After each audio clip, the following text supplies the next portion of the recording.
Welcome, traveler of thought. Tonight, I invite you to rest not only your body, but your mind. In the quiet hours of the night, let us wander through 4 tales of ancient wisdom, stories shaped by hardship, sharpened by reason, and softened by time. These are not just stories. They are mirrors reflecting what is eternal in us. So lie down, close your eyes, and allow the silence between each word to guide you inward. Sleep and let the Stoic path unfold. As we embark on today's journey, please don't forget to like the video and subscribe to the channel for similar sleep stories. The Sculptor and the Storm. In a quiet coastal town nestled between the hills and the sea, there lived a sculptor named Caius. His workshop stood at the edge of a cliff, overlooking the restless waves of the Tyrrhenian Sea. Caius was a solitary man, devoted to his craft and to the philosophy that had shaped his life, Stoicism. He believed in the guidance of reason, the acceptance of fate, and the cultivation of inner peace. Every morning, before the first light of dawn touched the water, Caius would light a small oil lamp in his studio, breathe deeply, and begin his work in silence. On one particular morning, the air carried a stillness that made the gulls quiet and the waves retreat. Caius took this as a sign to focus deeply on his current peace. A bust of his younger sister, who had died many years ago. The marble had proven difficult, stubborn in places, but he had grown to admire its resistance. As he carved the curve of her cheekbone, he thought about how adversity, like difficult stone, brought out the shape of one's true character. By midday, clouds gathered on the horizon, dark and swollen. Townsfolk scurried through narrow streets, securing shutters and gathering livestock. Caius remained at his bench, undisturbed. He had seen storms before. As the first drops fell, he merely moved his tools under shelter and continued chiseling by the light of his lantern. But this storm was different. By nightfall, it had grown into a roaring beast. Rain hammered the roof. Wind howled through the cracks in the stone walls. Water seeped into the corners of the workshop.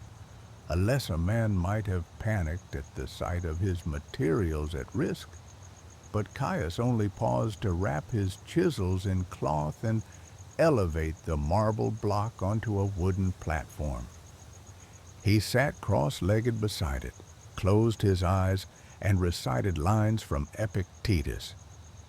It is not things themselves that disturb us, but our opinions about them. He would not allow the storm to steal his calm. He accepted its rage as he accepted the chiseling of time upon his own life. The storm raged through the night.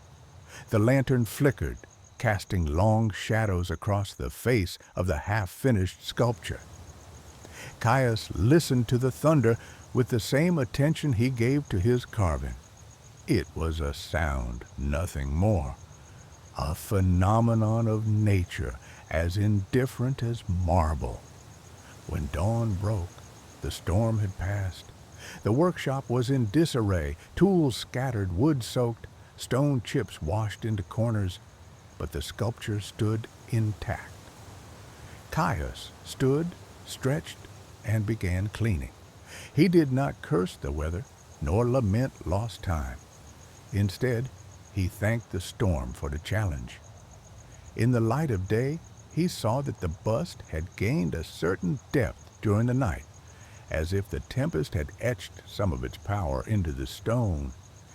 He resumed his work with quiet joy, grateful for the lesson. He knew the storm might return tomorrow or the next day, and he would greet it the same way.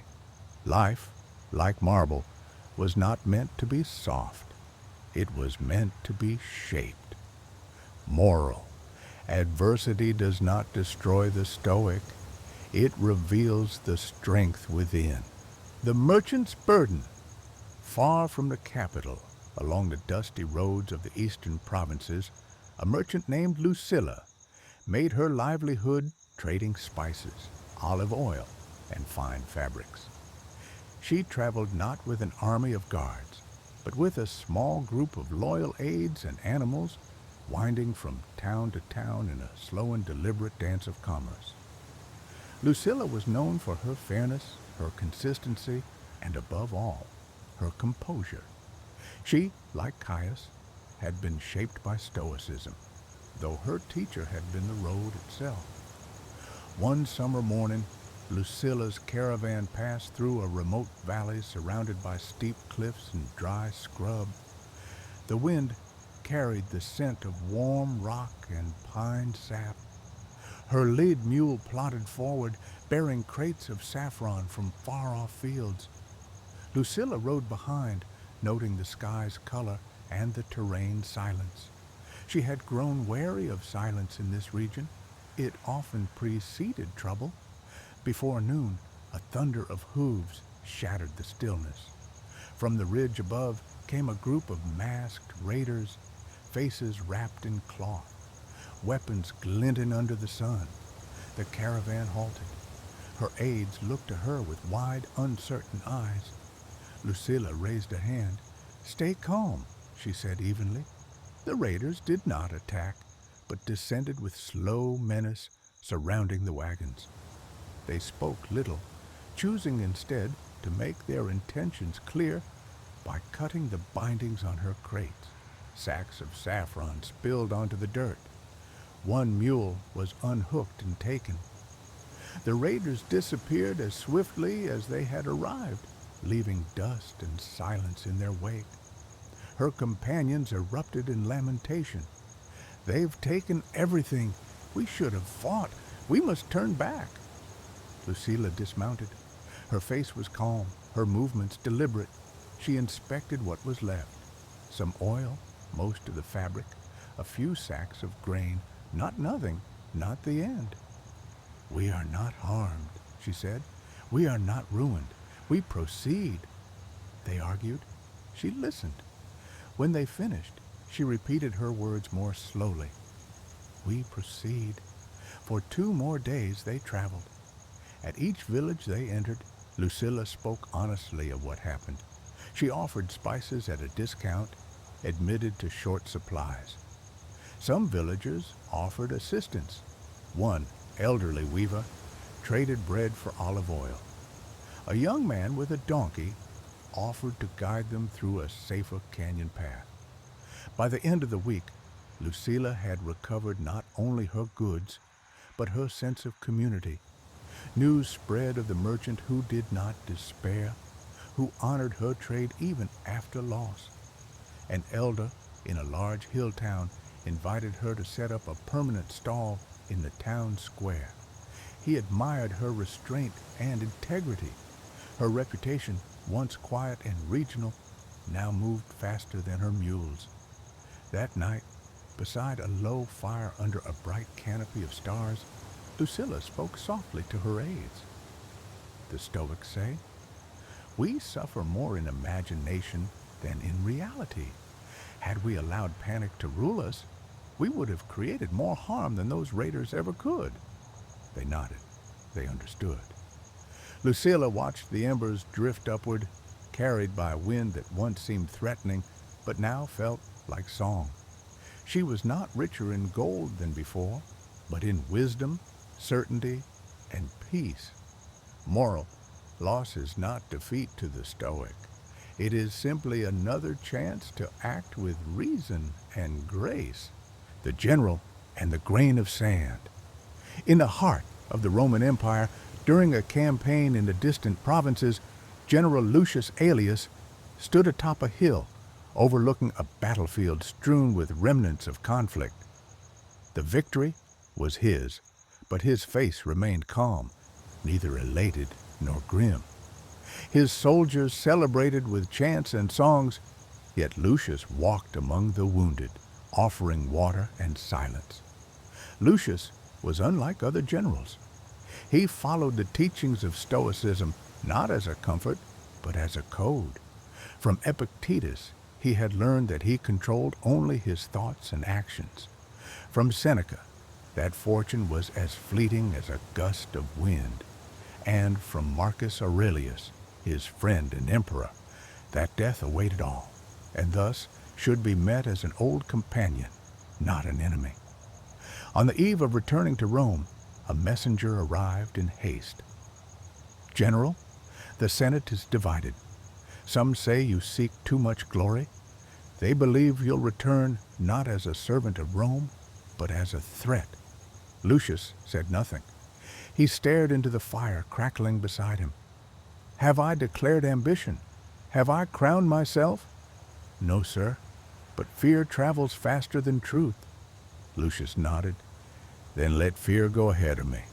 I will follow truth at my own pace. As his legion packed, Lucius sat in his tent writing. He penned letters not of defense but of reflection. He wrote to the Senate not as a man accused, but as a Roman reminding them of principle. He wrote to his wife about the beauty of watching snow fall silently upon pine trees. He wrote to himself in his private journal, Today they suspect me, tomorrow they will forget me. I must remain the same through both. The journey home was long. At each town rumors swirled. Some hailed him a savior, others spat as he passed. His soldiers were ready to defend his honor, but Lucius forbid it. Do not fight phantoms, he said. Only fools duel with shadows. When they arrived in Rome, he was summoned immediately to the Senate. As he entered, the hall fell silent. Dozens of senators watched him as one watches a lion enter a village. Lucius bowed. Fathers of Rome, I stand before you with no armor, no army, and no ambition beyond duty. One senator rose. Yet you return with the hearts of the people. Is that not power? Lucius replied, Only if I let it possess me. The applause of the crowd is like a breeze. It refreshes, but it does not guide. The room quieted. Another senator asked, If you are as detached as you claim, what is it you live for, General? Lucius looked around slowly and said, I live to carry my character with me, untouched by praise, unmoved by blame. I live to practice virtue where power tempts, and patience where rage stirs. Whispers spread like wind in grass.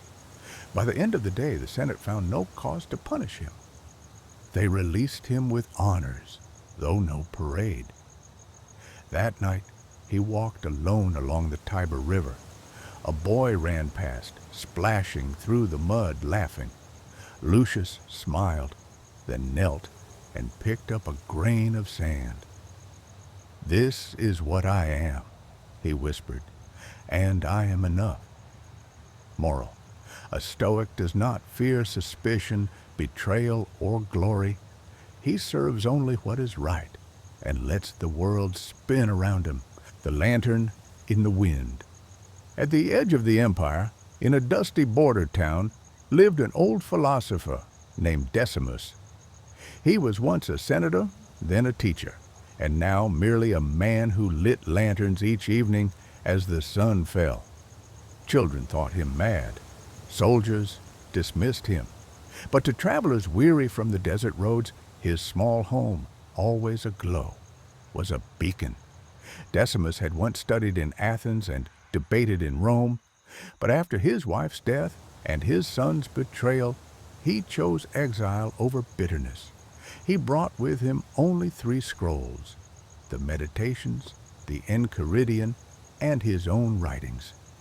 Every day he meditated, wrote, and waited, not for anyone, but for peace to settle in the bones. One evening, as he lit his final lantern along the roadside, a man approached. "You waste oil on the wind," the man said. No one walks this path anymore. Decimus looked at the flame dancing in the glass. The flame is not for others, it is for me, to remind me that even in darkness I can still choose light. The man scoffed and walked away, but 3 days later a sandstorm swept across the town. Many lost their way. Merchants were stranded. It was Decimus's lanterns, flickering but stubborn, that guided several back. He said nothing. He did not say, "I told you so." He only cleaned the glass, trimmed the wicks, and relit each one. One night, a young soldier stood at his door. "Teach me," he said. "I want to be unshaken like you." Decimus smiled. "Then prepare to be shaken many times." Each day he gave the boy one lesson. On day 1, stand still. Watch your breath. On day 10, count how many desires you had today. Reduce that number tomorrow. On day 30, when it's salted, do nothing. See if the world ends. The boy grew. His speech slowed. His temper cooled. After a year, he was no longer just a soldier. He was a student of stillness. Then came war. The governor ordered conscription. The boy was sent to the front lines. Before leaving, he asked, "Will I lose all I've learned?" Decimus answered, "Only if you let fear teach you instead." Years passed. Letters came. Then silence. Decimus, now frail, still lit the lanterns, one by one. Even when wind blew them out, he relit them. One morning, a man walked into town. Tall, scarred, calm. It was the boy, now commander. He knelt before the old man. "You taught me to live," he said, "and when death stood before me, your voice said, 'Choose reason.' I did." They sat together, watching the wind play with sand.